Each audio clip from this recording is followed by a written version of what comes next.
একটি সাধারণ দুপুর। ঢাকার রাজপথে তখনও জুমার নামাজের প্রশান্তি, কিন্তু সেই প্রশান্তির আড়ালে অপেক্ষা করছিল এক ভয়ঙ্কর নীরবতা।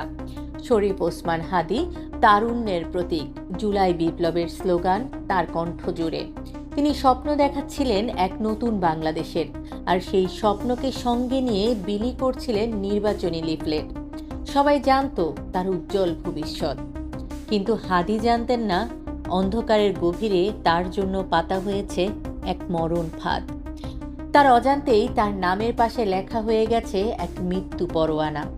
কারা ছিল এই ষড়যন্ত্রের কারিগর, আর কেনই বা তাকে টার্গেট করা হলো? জুমার আজান শেষ হওয়ার সাথে সাথেই সব ঘটল মুহূর্তের মধ্যে। একটি দ্রুতগামী মোটরসাইকেল, মুখোশধারী দুই আরোহী, কোনো হুঁশিয়ারি নয়, কোনো কথা নয়, হাতে থাকা অস্ত্র থেকে ছোটা একটি মাত্র গুলি। গুলিটি সরাসরি হাদীর মাথার বাম পাশে বিদ্ধ হলো। এক নিমিষেই রাস্তায় লুটিয়ে পড়লেন এই তরুণ নেতা। রক্তে ভেসে যেতে লাগলো বিজয়নগরের রাজপথ। মোটরসাইকেলটি ততক্ষণে দ্রুত গতিতে অদৃশ্য।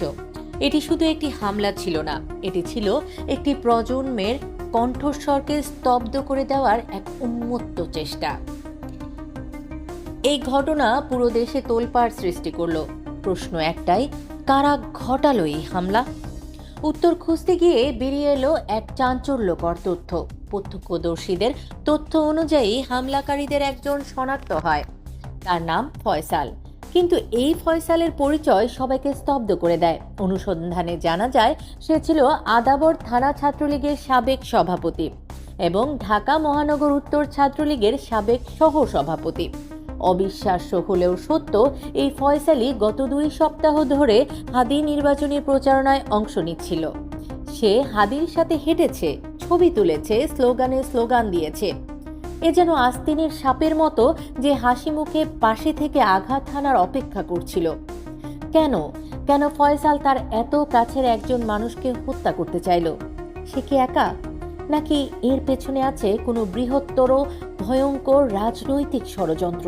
সাংবাদিক জুলকারনাইন সাহেব তার ফেসবুক পোস্টে এক ভয়ঙ্কর তথ্য ফাঁস করে এই ষড়যন্ত্রের দিকে আঙুল তোলেন। তিনি দাবি করেন, পার্শ্ববর্তী রাষ্ট্রের গোয়েন্দা সংস্থা নাকি গত কয়েক মাসে বাংলাদেশে ঢুকিয়েছে অন্তত 80 জন সুব্রত বাহিনীর মতো ভয়ঙ্কর সন্ত্রাসীকে।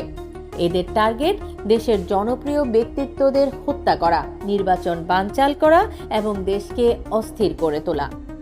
জুলকারনাইন এও দাবি করেন, পিচ্চি হেলাল, মুকুল, লেদার নিটলদের মতো সন্ত্রাসীরা নিয়মিত কনফারেন্স ও যোগাযোগ রাখছে। প্রশ্ন জাগে, হাদীর ওপর হামলা কি সেই বৃহত্তর পরিকল্পনারই অংশ? এদিকে চলচ্চিত্র নির্মাতা মোস্তফা সরোয়ার ফারুকী স্পষ্ট করেই বলেন, এটা ছিল কনফিডিক্টেড হাসিনার কাজ। তার মতে যারা এই হামলা চালিয়েছে তাদের চড়া মূল্য দিতে হবে।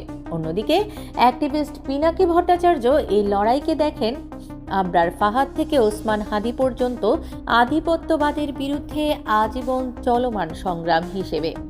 এই হামলার পর রাজনৈতিক সমীকরণও পাল্টে যাচ্ছে।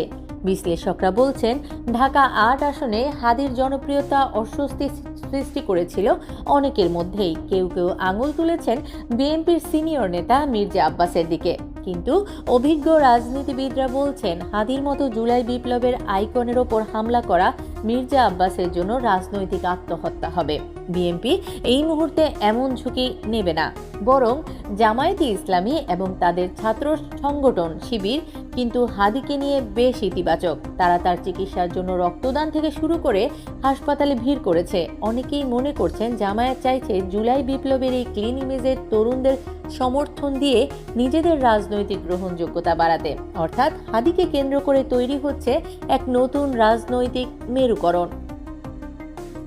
এখন আসুন হাদীর বর্তমান অবস্থার দিকে। ডাক্তাররা যা বলছেন তা শুনে যে কোনো মানুষের বুক কেঁপে উঠবে। মাথার বাম পাশে লাগা গুলিটি মস্তিষ্কের ভেতর ঢুকে গিয়ে মারাত্মক চাপ সৃষ্টি করে। চিকিৎসকরা জরুরি ভিত্তিতে করেছেন এক জটিল অপারেশন। মস্তিষ্কের চাপ কমাতে মাথার খুলির একটা অংশ সাময়িকভাবে খুলে রাখা হয়েছে। সবচেয়ে ভয়ঙ্কর মুহূর্তটি ছিল যখন হাদীর কার্ডিয়াক অ্যারেস্ট হয়। এমন অবস্থায় রোগীর ফিরে আসা প্রায় অসম্ভব, কিন্তু চিকিৎসকদের আপ্রাণ চেষ্টা এবং আল্লাহর অশেষ রহমতে তার হার্ট আবারও সচল হয়েছে। ডক্টর নোবেলের মতে তার অবস্থা এখনও সংকটাপন্ন। হাসপাতালে আনার সময় তার জিসিএস স্কোর ছিল 3, যা একজন মানুষের জ্ঞান স্তরের সর্বনিম্ন ধাপ। সহজ কথায় তিনি এখন লাইফ সাপোর্টে আছেন। মেশিন তার শ্বাস প্রশ্বাস চালাচ্ছে। মেডিকেল সায়েন্স বলছে বাঁচার সম্ভাবনা খুবই ক্ষীণ। কিন্তু আমরা তো সেই জাতি যারা অলৌকিকতায় বিশ্বাস করি। আমরা বিশ্বাস করি যিনি মৃত্যুর মুখ থেকে ফিরিয়ে আনতে পারেন, তিনি চাইলে হাদিকে আবারও আমাদের মাঝে ফিরিয়ে দিবেন। ওসমান হাদি কেবল একটি নাম নয়, তিনি এই সময়ের প্রতিবাদের প্রতীক। তাকে থামিয়ে দেওয়ার চেষ্টা মানে আমাদের স্বাধীনতাকে হত্যা করার চেষ্টা, আমাদের কণ্ঠস্বরকে থামিয়ে দেওয়া। আসুন আমরা সবাই কায় মনোবাক্যে তার জন্য দোয়া করি, আল্লাহ যেন তাকে সুস্থভাবে আমাদের মাঝে ফিরিয়ে দেন। আমরা সত্যের পথে আছি, আমরা ন্যায়ের পথে আছি। দেশ ও দেশের বাইরের সকল ষড়যন্ত্র, বিশ্লেষণ এবং ব্রেকিং নিউজ সবার আগে পেতে আমাদের সাথেই থাকুন। দেখা হবে পরবর্তী প্রতিবেদনে। সঙ্গে থাকার জন্য অসংখ্য ধন্যবাদ।